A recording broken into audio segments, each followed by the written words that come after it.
What is happening, you guys? Welcome back to Let's Go Win. You're here for a Tuesday tune-up, and we are in for a treat. We got a world traveler, a guy that has absolutely crushed it in life, and he's going to share his experience. Real estate investor and entrepreneur, restaurant owner, explorer of 100 countries, public servant, both a federal agent and police officer, philanthropist and lifestyle design wealth coach, a founding managing partner of Quattro Capital, with a passion for living life, leveraging freedom principles, financial freedom, time freedom, geographic freedom, freedom of purpose, and freedom of relationships. Maurice Philogene used real estate and professional careers to generate passive income and build legacy, all while empowering communities and helping others live their best life now through lifestyle design. Brother, you have been busy. That is a mouthful, but you're one of the most interesting men. You don't necessarily look like the Dos Equis guy, but you definitely live in that lifestyle, brother. I've gotten that from time to time. How do you condense 25 years of madness into a paragraph? That's the best I could come up with.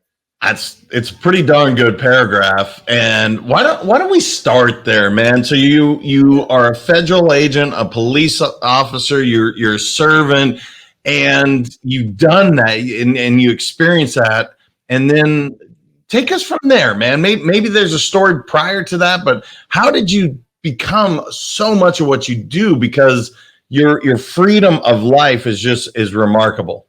I appreciate that, and so I'll start at the end. I'm 47. I'm out of the W-2 world now. Those careers that you referenced, being a federal agent, being a street cop, and actually being an IT executive was in the mix as well. I did those for 25 years in parallel. The military and the IT firm Accenture being 2 decades, 20 years plus, and then being a street cop was 15 years plus or so. I left all of it November of last year because it was just time. But along the way, I found real estate in my early 20s, figured out this whole thing called passive income and financial freedom, and started doing real estate as a means to secure financial freedom with passive income so I could go live life and plug into the planet as intended. So real estate was there along the entire way as well. And you start to, like, I got to certain levels of I'm doing okay financially, and as soon as you can take care of basic needs, you start to realize that life was never about money in the first place, right? So Mm. people will say, why would you do all those things when you were okay with real estate? And the answer is because I was living life, and I think that's the most important thing. How I say try life on. We have got to try different things while we are on this planet.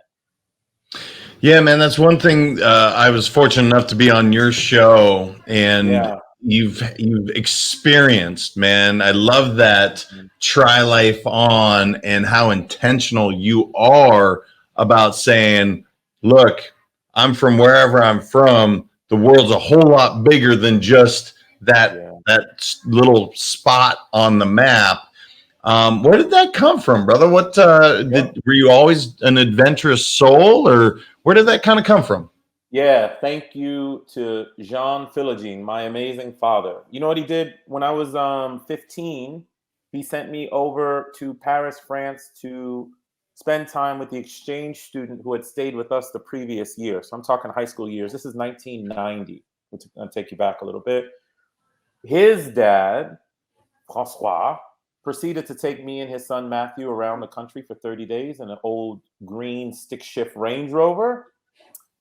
For a 15-year-old inner city kid, Haitian immigrant kid, that was a lot, man. That man, French girls, French funerals, French wine, French food, French Boy Scouts, French everything. And you just, all I knew at the time for real was just running around Boston. So it really opened up my mind to, oh man, the world can be a lot more than what I know and what else is out there. So I've always had that itch of some sort to go experience life in some way. And I know it started on that particular trip.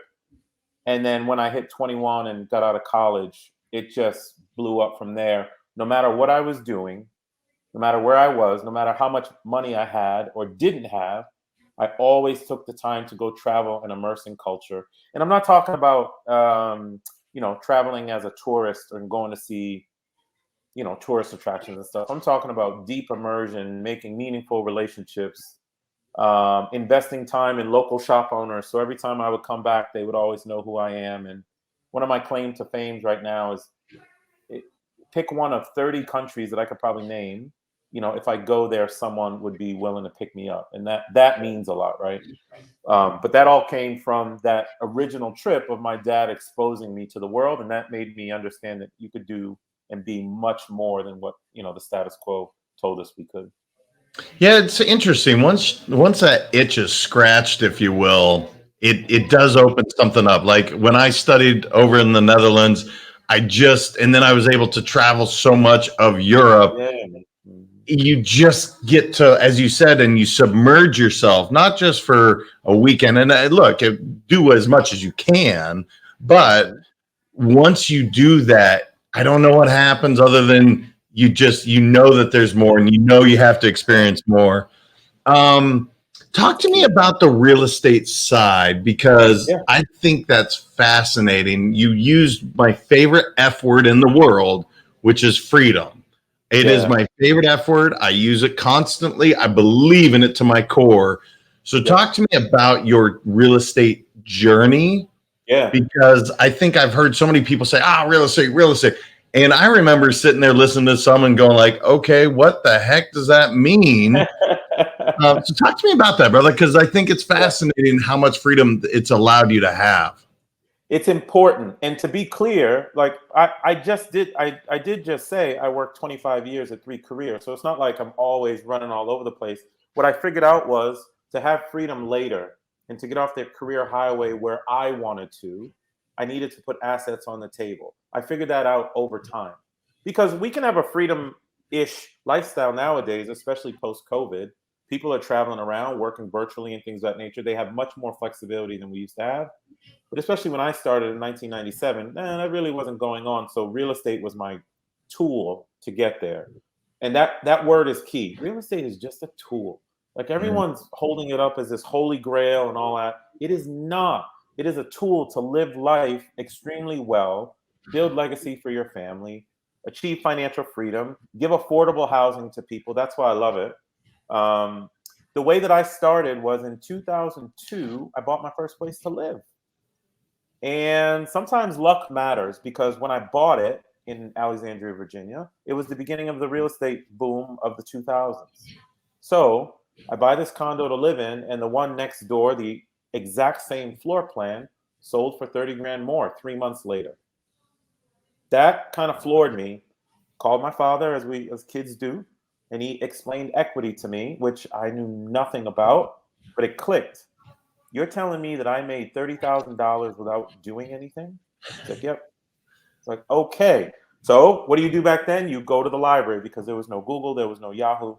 The library became my first mentor, and I just started reading books. And then by the end of the year, I had bought 10 more places one way or the other, just reading books and executing. And then here's the big aha moment that happened. There was a realtor back in the day. I feel like she's passed now, because back then she was in her 70s. And she gave me the best piece of advice for me. I'm not saying it's for everybody else, but for me. Because she noticed that I was starting to chase larger condos in the city, like more flashy type stuff. And she said, Maurice, I'm telling you this piece of advice because I think it will help your entire life. And she was right. Instead of going into DC and buying the big, large dodo egg, buy 12 dozen small ones. So what she meant was buy 12 dozen, 100 grand condos, and then over time pay them off and create a salary for yourself. That stuck with me. So that's exactly what I did. I just started buying condos over the years. I used my salary plus any cash flow that was coming off of the condos. I would store money, buy the next one, use my salary again, store more money, buy the next one, and then I would just pay them off over time. And by 2015, I got to 160 grand of passive income with 18 paid off homes. I was like, that's pretty cool. But you start to realize that once you have a little bit of money that covers your basic needs, I'm talking about basic needs, food, shelter, water, stuff for your kids, then you realize that it wasn't about the money in the first place and you need a challenge. And my challenge was moving on to large scale apartment complexes and mobile home communities and what I'm doing overseas now, which is overseas development. It was I needed a new challenge. I was, just like we have the rat race in the 9 to 5, you can have the rat race in entrepreneurialism too, because I was just I was pressing repeat on the same plan for 15 years. And it got to a point where I wasn't growing, right? So I moved on to multifamily, and that's where I sit now. But that's how the journey unfolded. Yeah, it's one thing that I feel in talking to you is what a interesting and diverse background you have. But I think about that with your real estate. It's like you're not going to put all your eggs into one basket. That's really the advice. So instead of buying that, let's just call it $1 million home, buy 10, $100,000 condos or whatever that were to look like. And so if the roof leaks or something really bad, look, you're not out because the $1 million one, you literally have 10 or 9 other ones are in operation. Yeah, it was scale. I didn't realize that term back then, but what I was doing was building a little bit of scale to help me. Yeah. So again, being that most interesting man, where are you coming in from today, brother? I am in Beirut, Lebanon today, which is why it's a little bit dark on the screen, because it's actually 8:15 p.m. and the lighting is bad outside, but I did the best I could do. You look great, man. You look great. So again, I say that only, and I knew where you were. It's obviously we had talked off air, but you spend your time living in other countries, and so it's not just something you say. This is your life, man. Is like you got a spot in the States, have a spot overseas. Talk to me about that, brother, because I think so often our perception of Beirut may not be positive for a lot of us that have just watched the news. B, maybe I've never experienced Cyprus or Turkey or wherever the heck you have lived and been. Talk to me about that, man, because I think we get to live vicariously, and B, there's so much that we can learn from your experience out there. Yeah, man. I think all that traveling over the years, it helped me find ways to make, what it did for my mindset? The extraordinary started to become ordinary, right? And the impossible started to become possible. So yeah, I'm in Beirut today. Sunday, I was in DC. And just like somebody might call an Uber to come pick them up and take them to the movie theater, I go to the airport and I get on that plane, which is really a bus with wings, and go into the airport, which is really a bus station to me. I've just kind of demystified this whole, like, when we go to the airport, it's some big thing. It's nothing. What it does is connect the world for you. And I'm a huge travel hacker, so I have figured out how to get many free flights and all this stuff to come to places like Beirut and what have you. But I love the U.S. I think we just talked about my business journey. I would have never had those types of opportunities anywhere else. Never. But the world is a lot bigger than the U.S. There's a lot more people out in the world than the U.S. And what you get from going to places like Turkey, I went to the Finnish Arctic 5 times, Sweden, Brazil 40 times, Kenya, Djibouti, Africa. What you get is constant learning. And that's all it is, JM. I don't like status quo. I don't like to be at the top of a mountain and just sit there. Let's say, make my way up to being a senior executive in the IT space and I just stay there my whole life. That's just not who I am. And one of the ways I've gotten constant learning is to connect into other countries, other people, other places, and try and figure something out. And what I'm doing in Lebanon, besides the fact that I have amazing friends here now and people that I love, I also have philanthropy work that I do here. And then I take a 30-minute hop flight over to Cyprus, and I've started doing real estate development over there, not to make money, but because I wanted to be a meaningful part of business community outside the US so I could have that experience before my time was up on this planet. So it is not, it's not a money thing or I want to see every country in the world thing.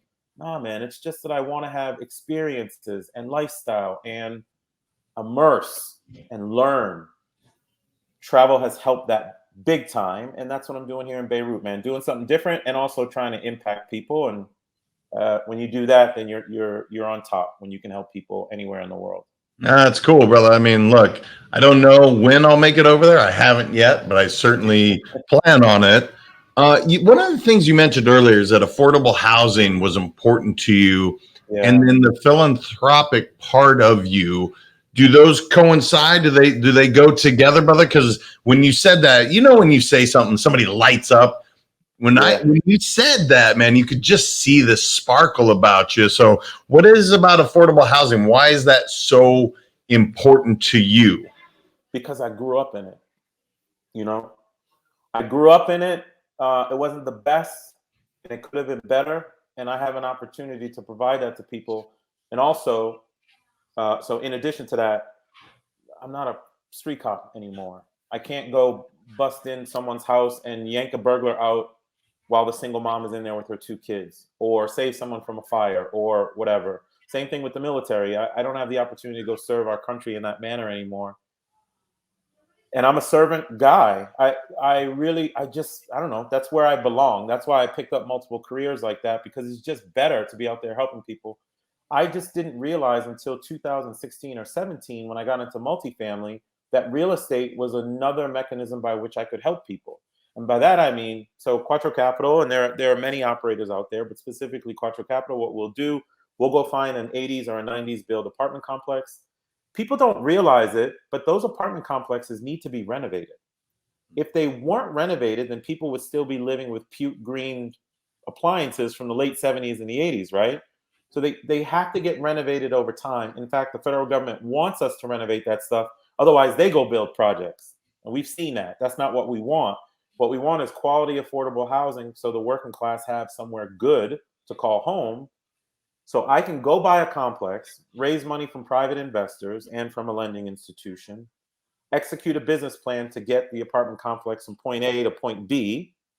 Over time, the rent will go up a little bit, and that's a trade-off. Not crazy. I'm not in the business of gouging people at all, but we do have to make a slight profit. But what you do is you raise the rent, and in exchange for the tenant giving you more money, you raise the standard of living for that tenant. Countertops, better appliances, nice flooring, dog parks, grill stations, pools, whatever you want to call it, where a family gets to come home to a nice situation, right? Boom. Then I can also give investors back a better than average return doing that stuff. It just works. So I get to actually still be in the business of helping people somehow. And the funny thing is, I'm in a position now where I can help thousands, maybe even hundreds of thousands, versus the 10 or 20 that I was helping on the road as a police officer or something like that. So I've finally gotten to the point where I can actually, I'm still not over being a street cop, but I can actually calm it down a little bit, because I found my niche of helping people in a unique way. And that's where the affordable housing thing comes into play. That's amazing, brother. If somebody was listening, they're like, I like what Maurice is doing. I want to try life on. What's the Yeah. 1 to 3 like tangible tips that you're like, look, if I can do it, as you said before, a Haitian immigrant kid from, I think, Yeah. Boston originally, you've said that before. So, but Hmm. someone else is listening. They're like Jams, this Montana kid that, how can I try life on, Maurice? What's the Yep. suggestions and tangible tips that I could take away today? Yeah, absolutely. And it's a framework, right? People, I think adults in general have forgotten that we are allowed to dream. We are. We just forget. We used to do it when we were in kindergarten, and all of a sudden we get to adulthood, we get responsible, and we think we just have to press repeat every day. This is how I make or help people try life on. Write down your perfect day in vicious detail. What does it smell like? What does it look like? Where are you? The breeze is coming off the Gulf Coast into Florida. You go to the coffee shop. You make 5 business phone calls. You've raised X money from investors. You put it down. You go have dinner with your amazing wife or husband. You go hang out with your friends. Your kids are happy. You write down your perfect day, wherever it is, in excruciating human detail. Okay.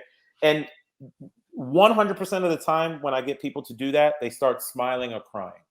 100% of it, because we forget. All right, so when you write down your perfect day, what is the personal lifestyle blueprint that matches that? So I'll tell you my personal lifestyle blueprint. I don't want employees. I don't want to be tied down to any one location. I don't want to be brick and mortar on K Street in Washington, D.C. I need to have a mobile lifestyle for me to feel good. That is my personal blueprint of how I want to live my life. I'm a minimalist. I just don't want a lot of things. I want to be able to get up and go and come to Beirut or go to Cyprus or Sweden or whatever for months at a time. Okay, now you have the personal blueprint that matches that perfect day.